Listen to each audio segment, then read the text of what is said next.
this is an experiment to see if young single adults can teach each other through videos. So that's why this is being filmed. It's not, it's an experiment to see if this can be used to illustrate for other people, not just your age, but anybody, if we can figure out how to get it out there, if anybody would look at it. We don't know, we're still working on that. To talk to them about ideas like the ones you heard us just talk about today. Because what we keep hearing is that people don't read much anymore. They mostly get what they get from the internet or from videos or YouTube or Facebook. And this is kind of a Facebook thing. That's just kind of a group post that we're doing. So in other words, relax. So some of you have heard that BYU has some. Let me tell you what this is part of. A couple of the departments at BYU, religion and the Wheatley Institution and maybe one or two others, have been talking for some time now about the need to talk to students at BYU and maybe by extension other students in the church about the kinds of issues we were talking about today. They invited me along with some others to be a participant in a conference they're planning sometime this fall. And as they were talking about how to do the conference, they said, we want to see if we can learn how to communicate about this subject by using group discussions, so that if we could film young people talking to each other, interacting about these issues, would that help them? I mean, they're more likely to listen to each other than they are to you than they are to professors. us. But that's just kind of the age we live in. You know what that's all about. And then when we received this invitation, we decided that because it was structured so that you would hear us, then we'd have a chance to do this. Maybe it made it a natural thing, because you kind of need to hear that outline. We've got a little sketch on the board about it before we have a foundation for a conversation.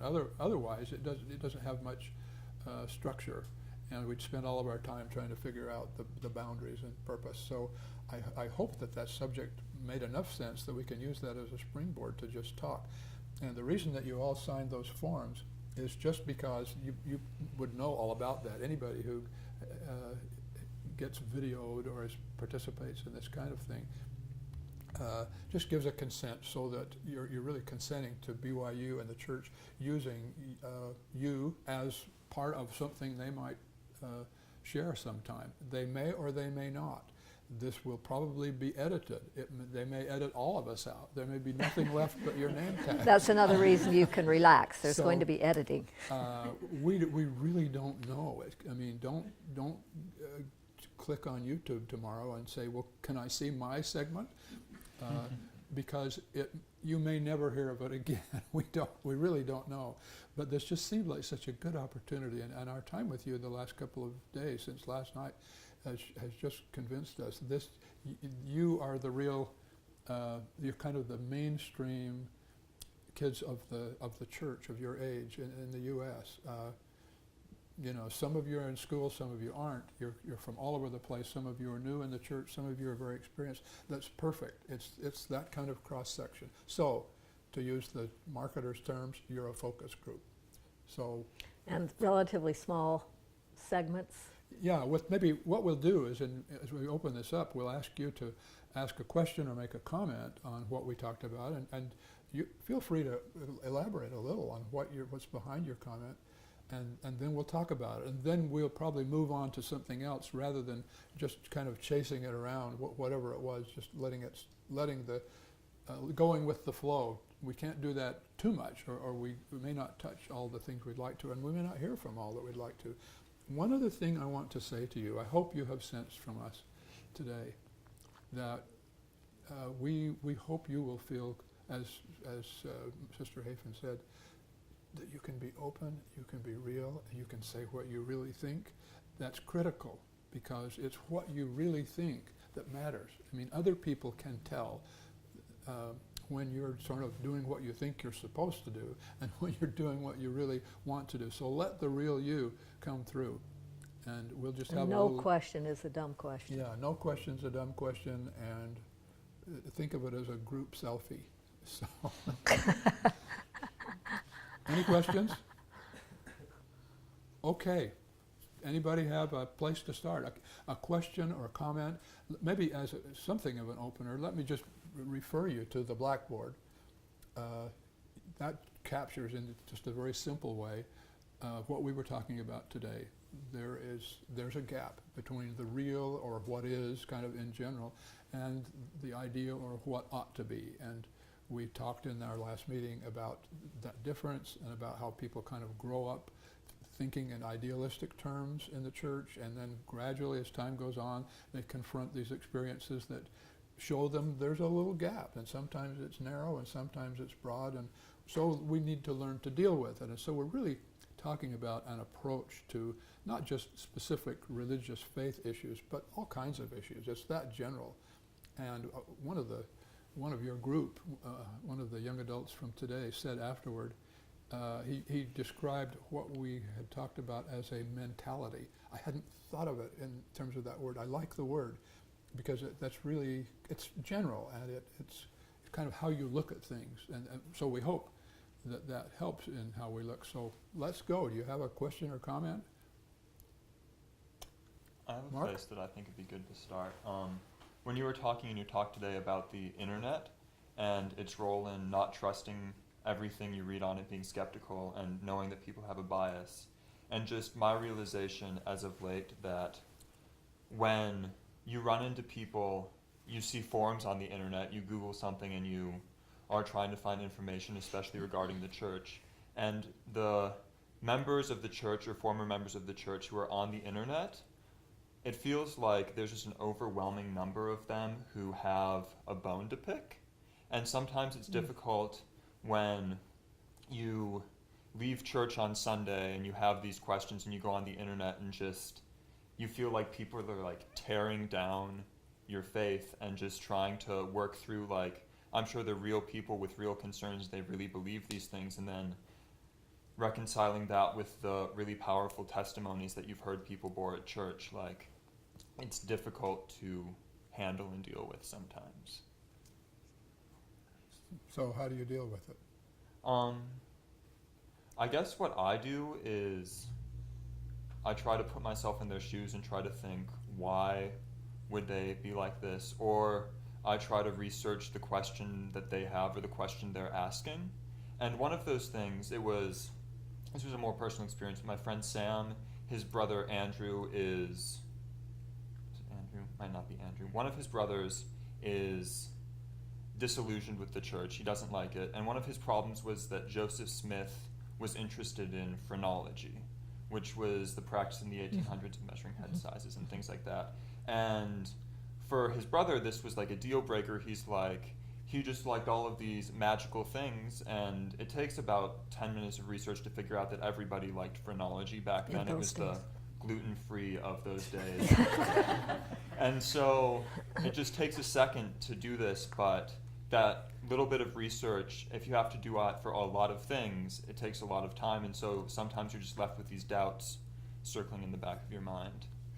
And so I'd be interested in hearing what other people do to deal with those also. Yeah, that's an interesting comment, Mark, because it suggests there's something about the internet culture that takes the place of doing research. So you really don't study it out in your mind. You know, you get a superficial version.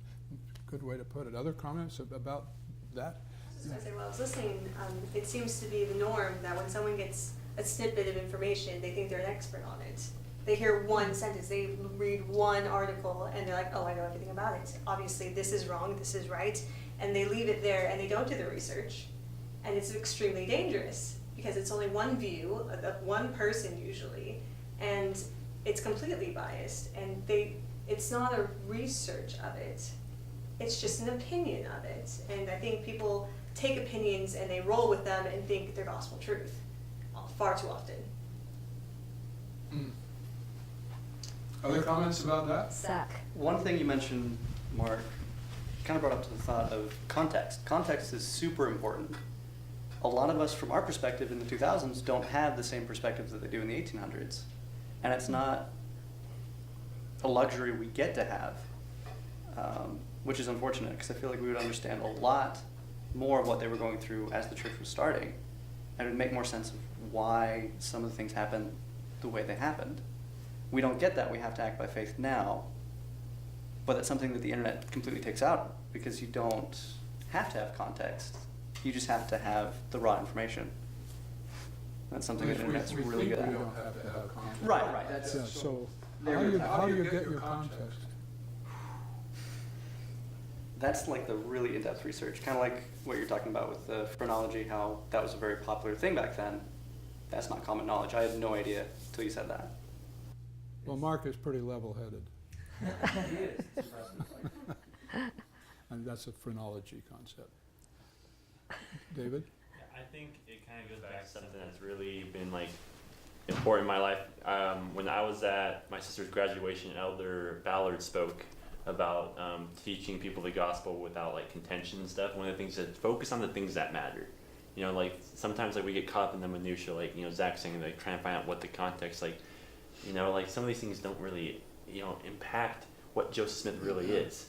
Focusing on what is Joseph Smith, who is he? He is a prophet, you know, like what about it makes him a prophet? Like those kind of the questions that I try to go back to in my life, and I also try to direct people that way instead of focusing on all those like insignificant details, because he's just a man in the end, so he has his own things. Let me ask this question: as you look at the board and you see the, you know, the real and the ideal and the gap, is there anything about this concept that helps you create the context you're kind of looking for? I mean, you'll have to fill in some blanks, but as a mentality, as an approach, what do you find helpful from this? Did you learn anything today about how to approach these things? Yeah, Crystal? For me personally, when you said don't let the things you don't understand get in the way of the things that you do, I'm a semi-recent convert now. It's been a little over a year since I was baptized in the church, and that's something that I like subconsciously had to always like keep in the forefront of my brain, like making sure that even if I didn't quite understand everything right away, at some point I probably would get a better understanding a little bit later. But when I did understand something that the missionaries would teach or my friends in the church would teach me, it always felt so good and so strong. And so then I got baptized around the time the church kind of restated their feelings on gay marriage. And like I have friends that are gay, so I was always like, but I think that they should, like I had like conflicting emotions about this, and I had to think about it really hard because this came out like right before I got baptized. And I was like, okay, I like something I do want to try to like get some sort of handle on before I go forward with this big decision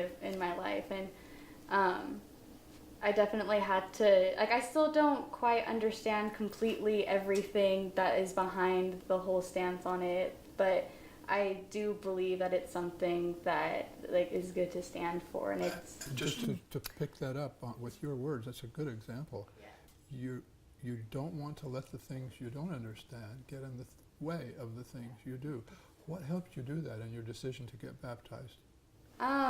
Well, just in general, like I really like learning, so like going through high school and what I've gone through part of college, I've always believed that the best way to start your understanding on any given topic is to start with the very like basics and like a very firm base. And so as long as you have a couple of like things that you know for sure are true about any given subject, when you get higher up in building your little tower of knowledge, sometimes it's gonna like falter and like crash. So you just gotta start back down at like the base and try to figure out, okay, I know these things are true, then kind of like retrace where you got this thing off of. So do you see a similar process in learning? You mentioned that you like to learn and you're building your base, and that's why it's called the base, I guess. Basic, back to the basics. Then we build on that. So is this process that we're talking about true of other forms of learning, just as it is about the church? Definitely, yeah. And so have you found any similarities that you don't know everything about your discipline, and you may run into something that surprises you or you didn't know? And what happens when you do? When you run into something you don't know how to answer, what do you do if in your case, as you like to learn, not just church? I usually get excited when I don't know the answer to something, because then it opens up my mind to like a new possibility of thinking about something. So it sounds like level 1, 2, and 3. I mean, you've so been instead right of- through the levels. That's really good, Crystal. I think if we can see it in that broader context, this is not just some clever thing to only look at the church and be faithful. It's much broader. So it's kind of common sense, and your approach has helped us see that. So thanks. Some examples about that. Let me. I can maybe invite Sister Hafen to share one, because she just brought this up recently, kind of spontaneously, and I think it's a good example to illustrate the breadth of what we're talking about here. It's not just kind of specific historical questions. In our family, we're going on a church history trip soon. It's the ultimate trip. We're going to go visit Palmyra and Kirtland and Nauvoo and Missouri. We're taking all of our kids and grandkids. It's the trip of a lifetime. We hope. We hope. And in the process of doing that, one of our kids suggested that we read or reread Richard Bushman's wonderful biography about Joseph Smith, Rough Stone Rolling. This tells the whole story. It's really a very complete account by a wonderfully faithful but competent man. And we have had a virtual book group one night of the month of the last 3 months. In the last one of these, our son, who was the one who encouraged us to read the book again, he's quoted a phrase from Bushman's book that really grabbed all of us, and it was, Joseph Smith had a way of making the transcendent literal and making the mundane heavenly. And then he asked us in our little virtual book group, we were all on Skype with each other, can any of you think of an example of what that would be, to make the transcendent literal and the mundane heavenly? And Sister Hafen responded with a wonderfully fresh example that got all of us involved, because that sounds so highfalutin in a way. Can you remember what you said? I can remember. I wasn't sure it was all that profound, but it was just, well, ceilings in the temple, because that's a transcendent idea that he was making literal, that we can do it here on earth.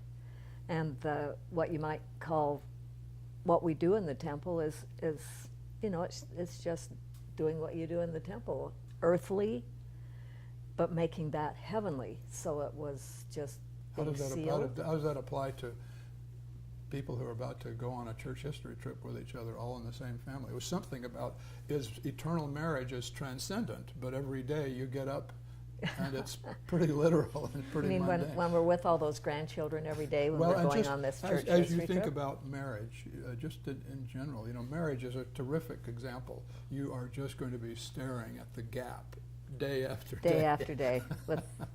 And we are grateful that our children, we have 7 of them, that they were both willing and able to have fairly large families. So the average number in each family is 6 or 7 children. So they do have a lot of, the noise level, the decibels, are quite high in those homes, but, and they're dealing with challenges. In fact, one of our sons-in-law said, I wonder if we should have had all these 7 children. This is hard. But look how they're turning out. I mean, their oldest daughter has been on a mission. Their second daughter is on a mission. The third daughter wants to go on a mission. They do have 2 boys of their 7. But you see how these kids are growing and how they're taking in life and how they're responding to the challenges that are around them. And you say, yeah, this is hard. Yes, it is taking something transcendent, making it literal, but it's also making the mundane heavenly, but it's day by day. Mark? Oh, I was going to go back to a thought that occurred to me when both David and Crystal were talking. David about the prophet Joseph and Crystal about gay marriage and the gap here. I'm from Berkeley, which is a mecca for liberal thought, and so last October, it was the first general conference that I ever watched as a member of the church, and I think that's the ideal. You listen to the prophets and the apostles, and they speak and they tell us about the ideal and what we should strive for. And then in November, the policy change happened, and that shook heaven and earth up in the Bay Area, let me tell you. And so for a lot of people, it seemed like it was very difficult to reconcile these men that we hold in such high esteem and the women who spoke at General Conference also, and how we hold them so near and dear to us. We hold them as this like image of perfection, And then they make a decision that to a lot of us we don't understand. For some of them it affects them very personally. And so that was one of those times where if you found yourself trapped in either of those two lower levels that you were talking about, that you could have, I know a couple people who, I had one friend who said, I don't know why I'm going on a mission, I hate this church right now. And so, like, it caused a lot of trouble for people. And so that was one of those times where I feel like when you're in either the ideal or the very skeptical real, it was really troubling. Yeah, you're reminding me of the young man we know whom we had known when he was a young man, and then we knew him as he went on a mission. And then after he'd been released, a family that he had helped teach progressed enough that they were ready to have the parents sealed in the temple and have all the children sealed to them. It was, for the missionary who had taught that family, it was payday. This was the ultimate reward that you hope for as a missionary. And when that family came to the St. George Temple during our time of service there, we met them, and as we talked, we learned that one of their missionaries had been this young man whom we had known, and they told us they had invited him to come. He was close enough geographically, he could have come, but they said he has left the church. And we hadn't heard about that, and we asked them what was the problem, and the father said, well, all he told us was, the church didn't meet my expectations. Can you see? So what level? Where was he? How would you, if you look at what we talked about today, does that help you respond or know what questions to ask him? And it's, your comment, Mark, kind of makes me think about that. Why do people, it is a matter of expectations, isn't it? When you're disappointed, you're mad at this church, it's disappointed expectations. So what would you say about that? How do you help people? Mara? I had a thought when Mark was speaking about kind of what I think it was Elder Nielsen, he gave an address to like all of the YSAs a few months back.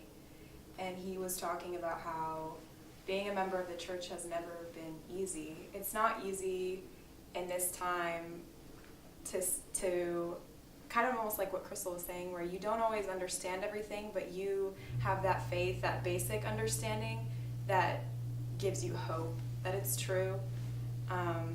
And it's not always easy to stand against the world at this time when like so many people tell you that you're wrong. But it reminds me of something that my mom, I don't know if she had read like Doctrine and Covenants or something, I don't remember, but she had been studying the life of Joseph Smith and the saints. And it kind of goes back to what you brought up, Sister Hafen, about the saints crossing the plains, where the mentality of the saints at the time was that you sacrificed in order to gain a testimony, that you had to give up something of yourself in order to understand the Lord more fully. And I think, and I've noticed in my generation, in myself, that that's something that we're not very familiar with. We're very We're not familiar with?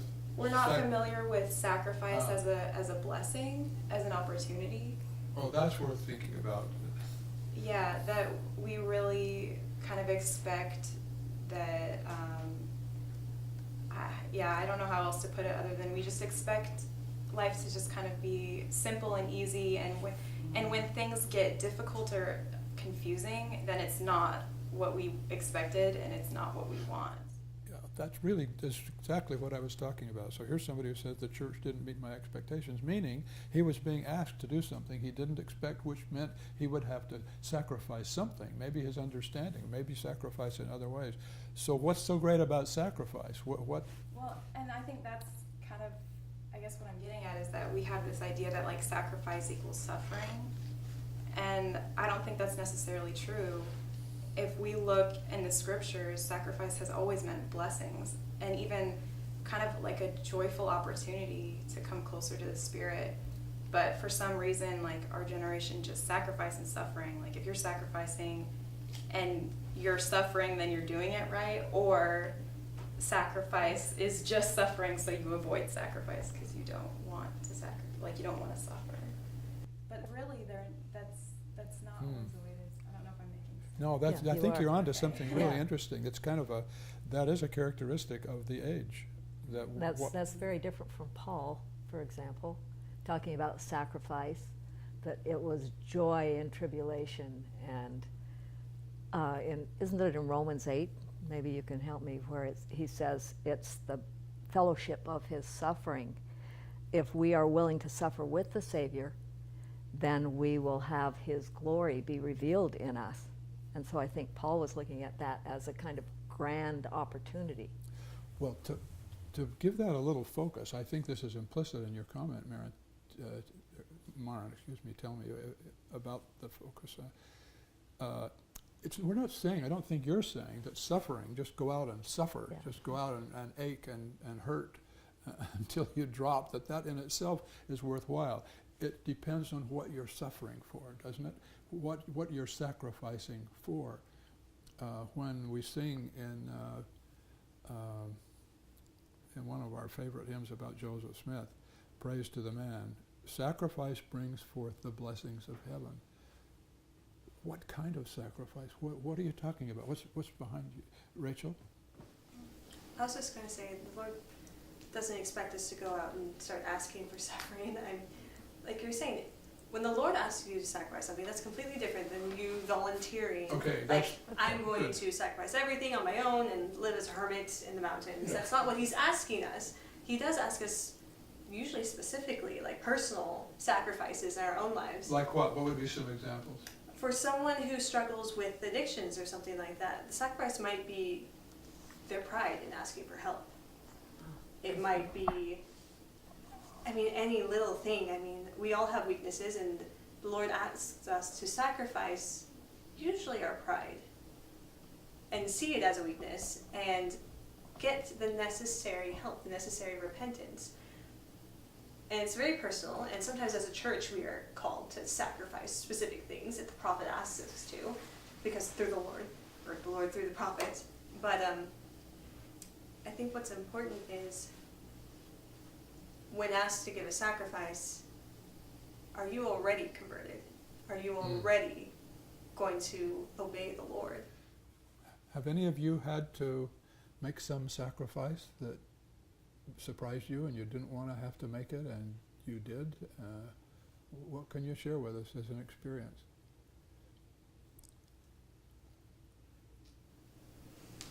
Well, Jesse? I am in good company here. There's a lot of converts here. And I know when I was investigating, you sacrifice a lot of ties with your family when you make these changes, and they don't so much agree with them. And I know that's been a big sacrifice in my life. My relationship with my family is kind of skewed a little bit now, but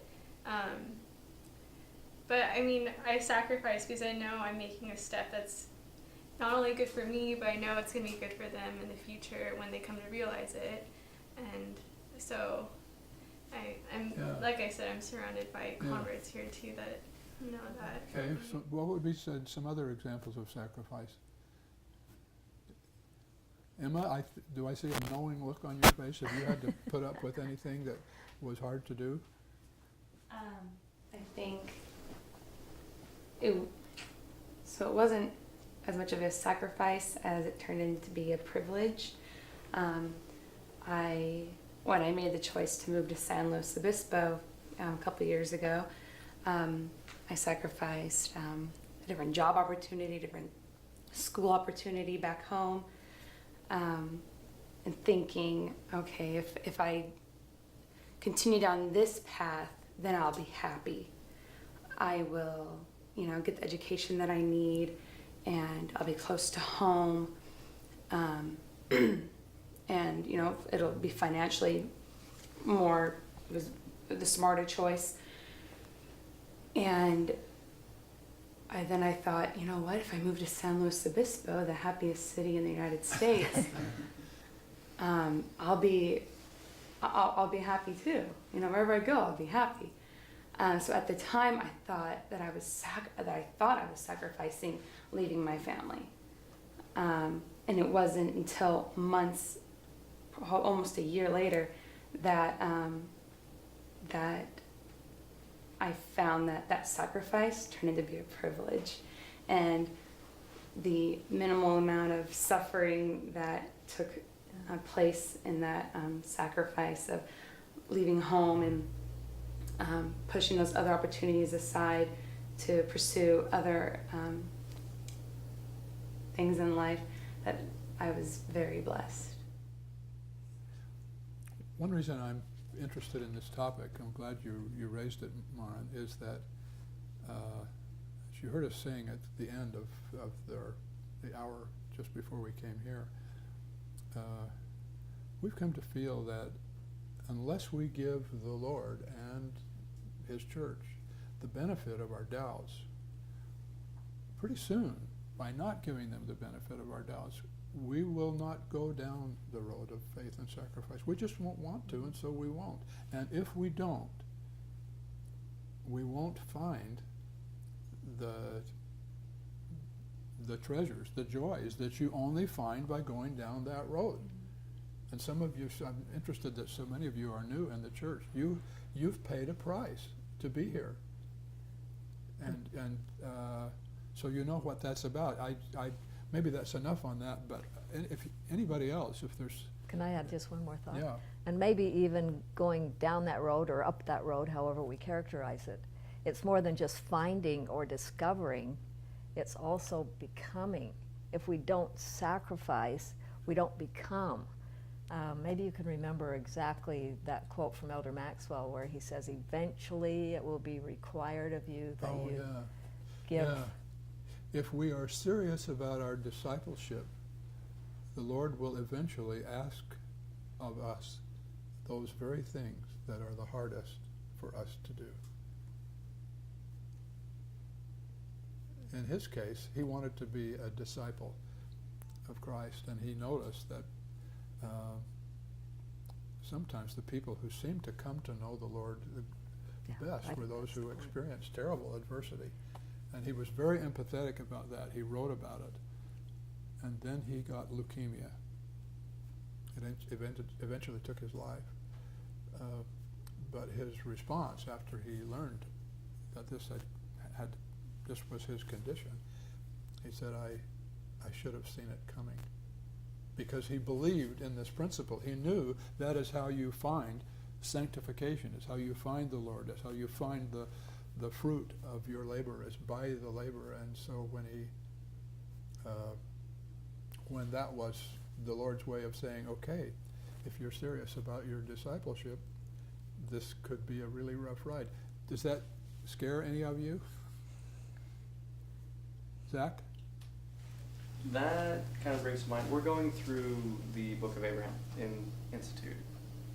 And Abraham has always fascinated me because he was asked to sacrifice a lot. Like, not only to give up your firstborn, your son, but to give up, maybe in your own mind, the promises that the Lord had made to him about his posterity multiplying as the sands of the sea. This is who was supposed to carry on that lineage. And God had asked him to sacrifice that. And then we find out in the book of Abraham that one of the reasons why Abraham left was because of the idolatry, and because Abraham himself was about ready to be sacrificed. And so the hardest thing for him to do, the Lord did ask him to do, was sacrifice his son, when he knew full well that human sacrifice was wrong. It's the Abrahamic test. Yeah. What they call the ultimate test of faith and sacrifice. And I just think that's, like, it's terrifying. The Lord wasn't going to let it happen. But he didn't know that. But to have to go through with it not knowing that the Lord was going to save today. Yeah. Yeah. It's amazing faith. Yeah. It's a wonderful example, Zach. I heard someone say once, and if the Lord could have found a stronger way to pluck Abraham's heartstrings, that's what he would have done. What's going on there anyway? Why is that? The Abraham example is a very vivid one because it was completely unreasonable. We talk about being reasonable and matching expectations. to ask Abraham to sacrifice Isaac defied the promise that he had been given, that through his posterity all these blessings would come. So what is it about that example that gets your attention to enough that you would bring it up? Well, God has made many promises to each one of us. And to be asked to give them up, or to think that we're going to give them up, is hard. I was just thinking of it. Oh, go ahead, Rob. Yeah, I mean, just thinking about Abraham's trial with his son, we were talking about how sacrifices help you come closer to Heavenly Father. And if you think about it, in that moment, Abraham learned more about Heavenly Father than he had ever done in his whole life, because Why? he was giving his son Yes. just as Heavenly Father was Yeah, giving okay. Jesus Christ. And so in our sacrifices, whatever they may be, we're all going to have Abrahamic trials. It doesn't matter what they are. We will learn who Heavenly Father is and how to become more like Him, more so than any time in our life. And what do you think you learned about yourself that you didn't know before? Oh, yeah. I think all of us have a greater capacity to do things that we don't think of at the time before our trials. But in our trials, we reach those levels. And you know it. And you know it in your heart, and you can see that, you can see your potential coming true, and how amazing we are as sons and daughters of God.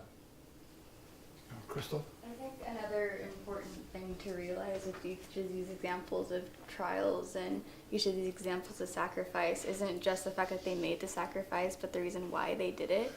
One of the things that we've been doing in my ward is kind of focusing on, like, why do you do certain things?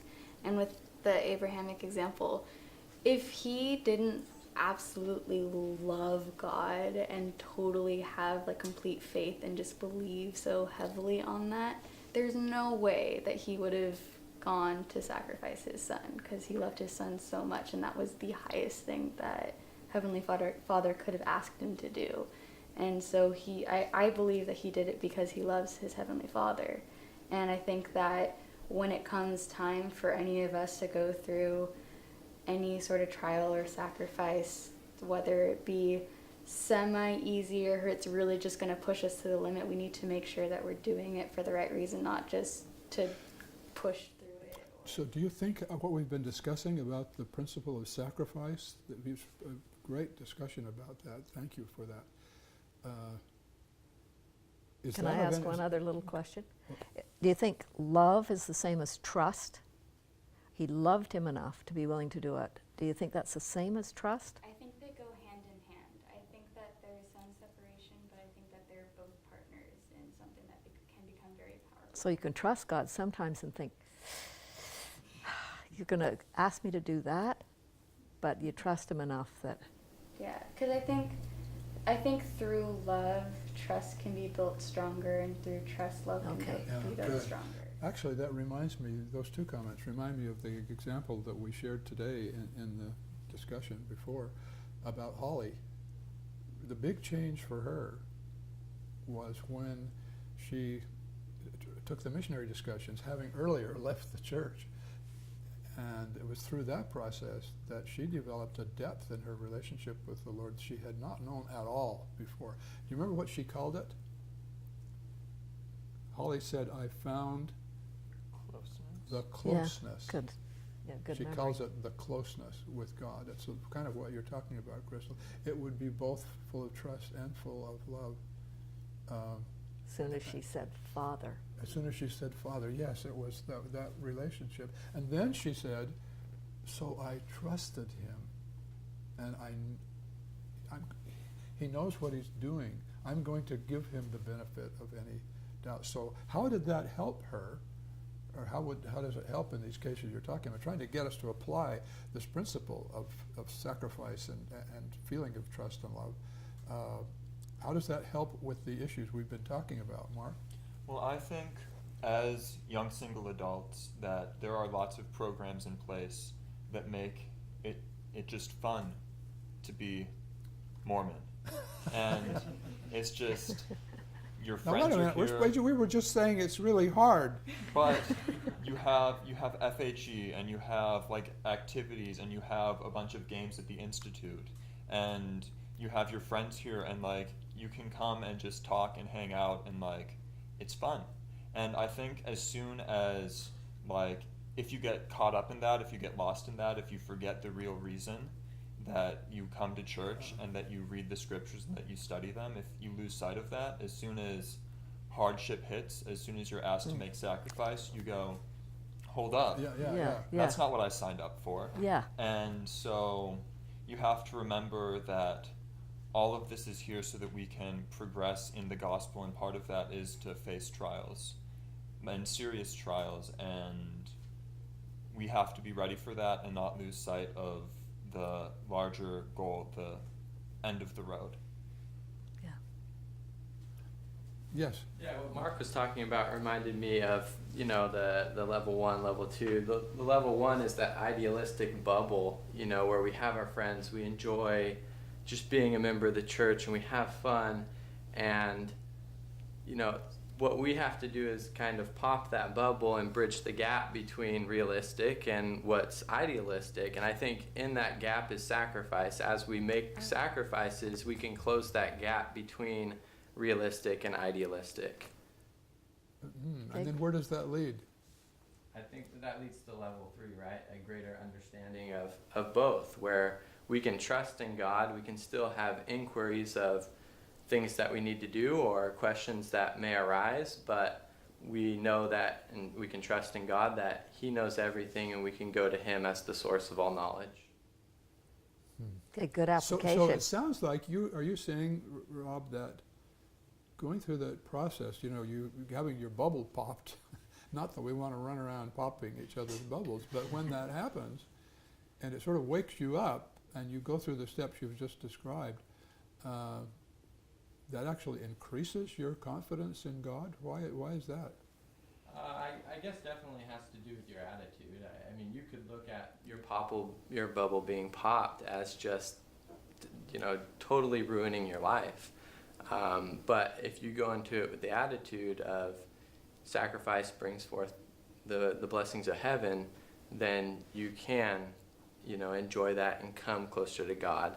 And I say that because of experiences that I've had in my life where I had that bubble popped and I had to really dig down deep, and that's how I became closer with God, was in that time. Okay, and Yeah. then that gives you the confidence to trust. How was it Crystal, you were quoting one of the stories? They didn't let the things they didn't understand be at the mercy of the things they did understand. No, the other way around, excuse me. They wouldn't let the things they understood be at the mercy of the things they didn't. And they had learned how to do that maybe by this process. So what you're describing is it sounds like a concept, a key, a help to grow through experience when it's hard experience. It actually can increase your trust level and let you be more patient when you don't understand. It's a process that keeps repeating itself. So maybe the circle gets wider and wider, but in the process we get stronger. Maybe I hadn't thought of this before, but maybe our ideal and real is sort of like a tree trunk. You know, maybe we can look at the number of rings in your tree and see how many bubbles got popped, and you reached out and you grew and you became stronger, and then you'll look like a California redwood. Yeah. David? Yeah, it actually reminds me a lot of one of the workshops we had today. One of the brothers, he was describing a process that Elder Bednar highlighted. It's the circle you're saying. It's a circle where it starts with, you know, you have assurance, evidence, and action. As you act, you get the assurance from God, because He promises things, so you get that assurance. That's why you act, because God gives you those promises that, you know, things will work out for you. And as you go through, you get through the trial, you get the evidence of that blessing being rewarded to you. Okay. And he says it's not a circle though. He says it's a helix, and like you said, it grows wider it and gets wider wider, as you keep going up this ladder. You know, climbing up towards. Now, what are you guys going to say to the person who listens to this and says, that sounds a little too cute to me. You know, you're saying, okay, get my bubble popped and get my sacrifice, and then I grow and everything's good. I mean, that just sounds a little too easy, doesn't it? Even though, It's really hard. what do you say to that? So yeah, Bella, we haven't heard from you. Help us. I mean, it's like everything you do in life, like even working out. So your coach pushes you to run 8-minute mile, and at first you're like, I can't do this. This is so hard. And then you do it, and it's like, oh, maybe I can run a 7-minute mile. And then you keep pushing yourself. And I know with me being a convert, like there's things at the beginning I never thought I could do. Like I never thought I would ever want to get married in the temple because that seems so difficult, like not having my family there. But now that's all I want. And like all these little things, like paying tithing, and it's just, I'm amazed how far I've come because I was able to do the little things. And it changed my life. Just those little, I mean, reading the scriptures every day and going to church, like that makes a huge difference. But it's those little commandments, like, you know, not wearing tank tops or doing the things that are in the strength of youth, trying to follow that. It changes your life and makes everything so much easier. Oh, the low things sound like the big things. Yeah. Why is that? I think it's because the little things you don't, I can't, a lot of times, like for example, tithing's a huge one. It's easy for me to see because I'm a nutrition major, so I know like, okay, drinking's not really good for you, and I can see the outcome of that. But with tithing, like I don't know what's gonna happen. Like I can't pay my bills, but I'm gonna pay tithing anyways, and I don't know what's gonna happen. But I trust that God's gonna take care of me, and He always does. It always works out. So the little things really illustrate the process we're talking about. This is, I mean, conceptually, we can say it's Abraham and his son, but specifically in the day-to-day, as if Joseph makes the transcendent literal and he makes the mundane heavenly, it gets as specific as what am I going to wear, what am I going to drink, and what am I going to pay, and that process applies at that specific level in ways that have taught you what the big stakes are. It sounds like it's a helpful insight. Thanks, Bella. Yeah, David. I was just thinking back to what you said about the like having your bubble pop. Like sounds like, oh, we make it sound so simple, but you know, like for me, my biggest like bubble popping moment was when I went on a mission. Like I didn't really have a real understanding of what God was in my life. I felt the Spirit growing up. I followed all the rules. I thought everything was gonna be fine, and then they're like, okay, you guys want me to go 2 years without like anything except doing the Lord's work? Like, that sounds crazy. You know, I went out there though because everyone expected me. You know, I probably didn't. It wasn't the right reasons. But as I was out there, it was hard. You know, there wasn't like, it's just not. You know, when you're popping the bubble, it doesn't mean it just automatically gets like fixed in like 2 seconds. There's a lot of nights where I was, you know, praying to God, just saying like, I want to go home so bad. Okay, good. Where were you? Say more. Where were you, David? Where was I? On your mission. I was in Wyoming at the time. Okay.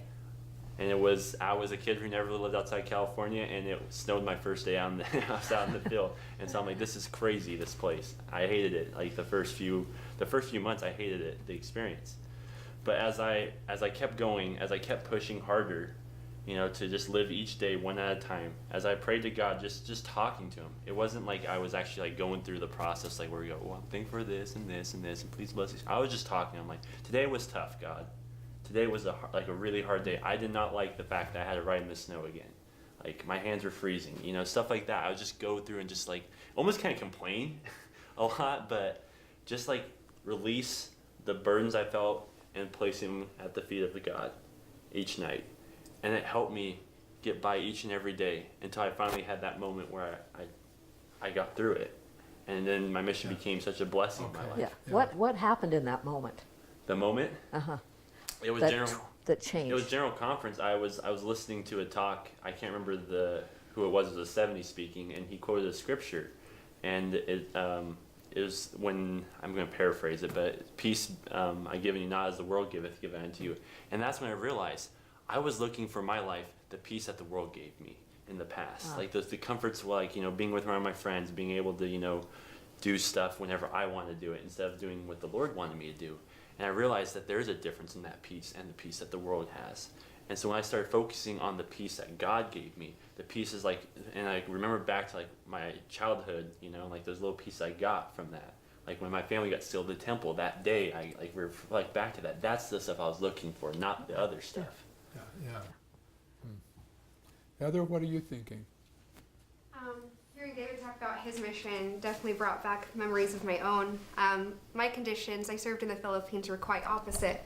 It was very hot. It was, even growing up in California, I wasn't prepared for the heat there. And I had this ideal growing up that I was going to serve a mission. I was going to serve in France or somewhere in Europe, and I studied those languages. I studied many languages before the mission, and I was prepared and ready, and I thought it's going to be hard, no one's going to accept the message, but I'm going to smile and work and do I'm going to serve. And then I got the call that I was serving in the Philippines, and I thought, I haven't even heard of this language.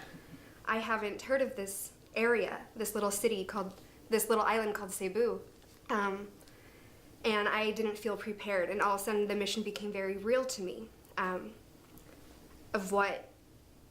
versus my ideal of what I had thought of the mission being. Then going out there and stepping off the plane and seeing the conditions people were living in, it was very frightening. Growing up in the city, never venturing out of California except for Utah. Just California, Utah were the two places I'd ever been, really. And it was a huge culture shock. It was a shock to my system. It was a shock to how dedicated was I really to serving God in any condition, in any place. And it caused me to really reflect and see what the Lord had in store for me, his vision for me versus my own vision for myself, and putting that trust in him.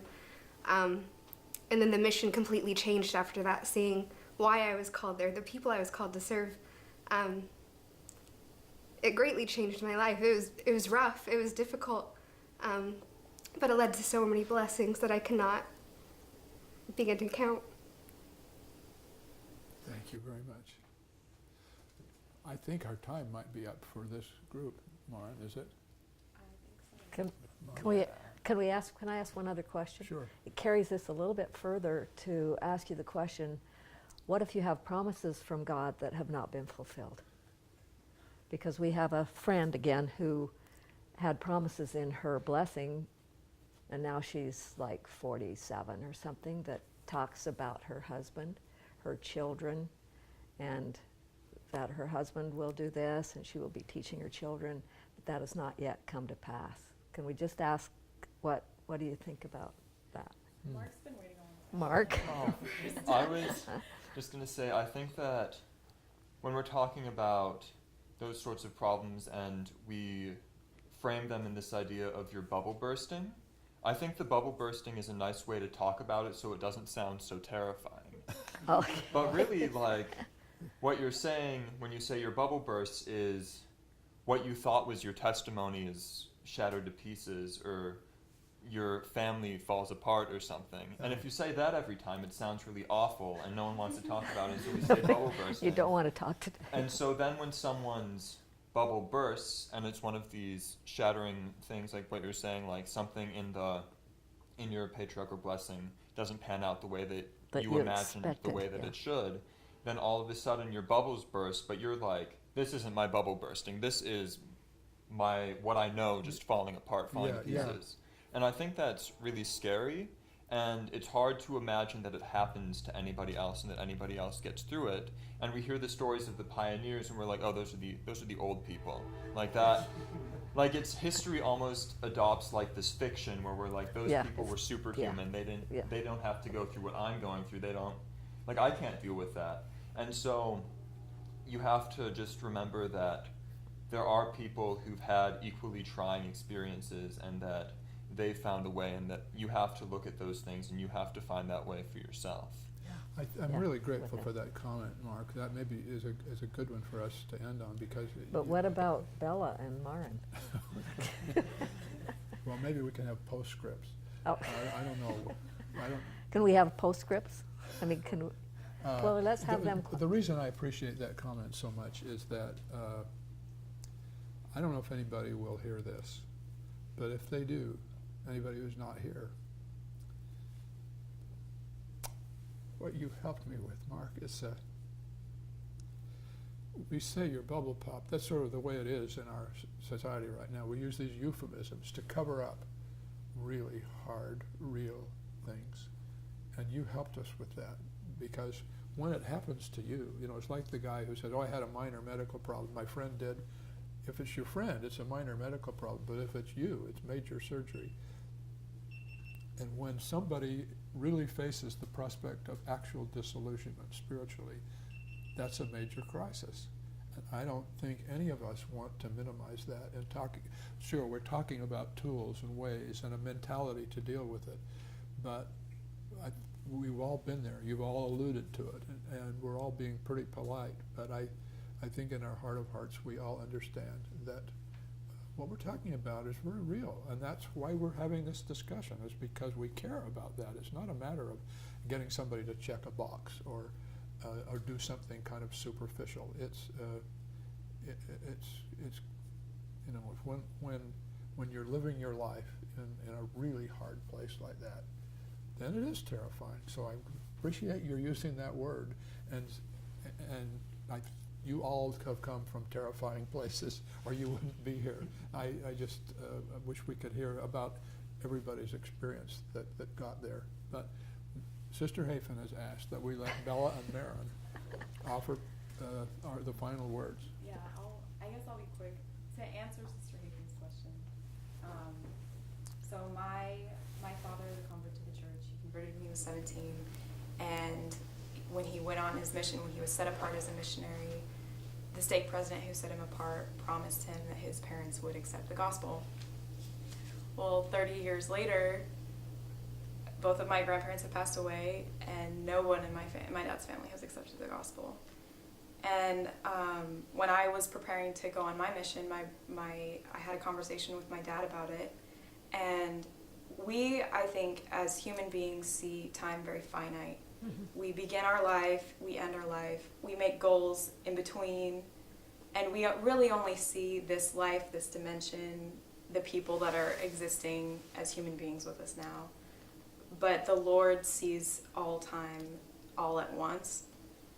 And I think just my father's testimony of understanding that blessings extend beyond just this lifetime has helped me understand that, especially being a saint in these days, most of us probably won't see the blessings. In fact, we won't see the blessings of being faithful, because those blessings are reserved for the next life as we enter God's presence.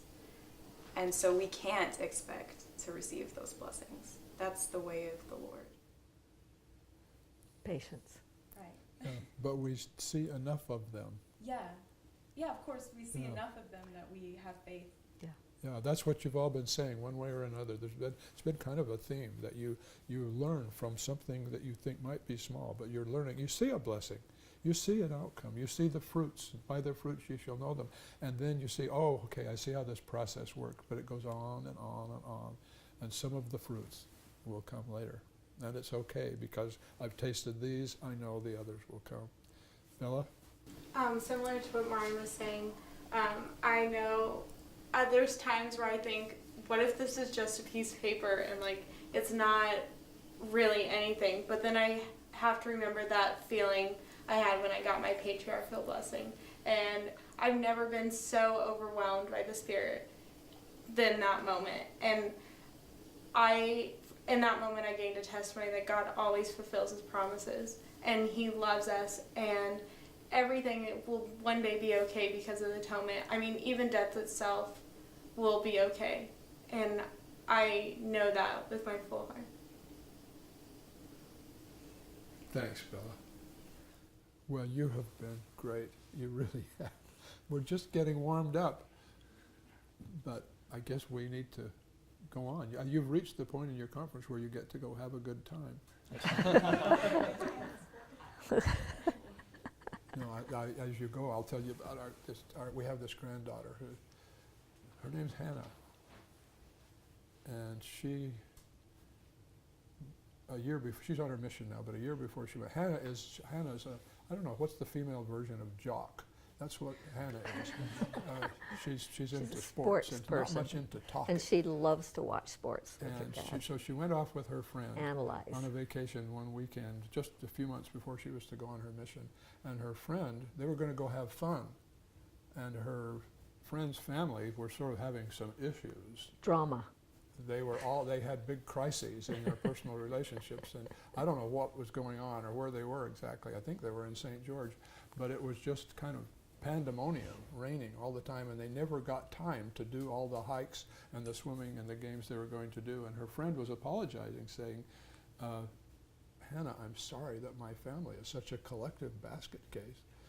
And Hannah said, oh, that's okay. All my family does is sit around and talk about the gospel. So now she's on her mission, where she can sit around and talk about the gospel with all these people who are basket cases. And then they change and grow, and then all they want to do is sit around and talk about the gospel. So thank you. You've been great.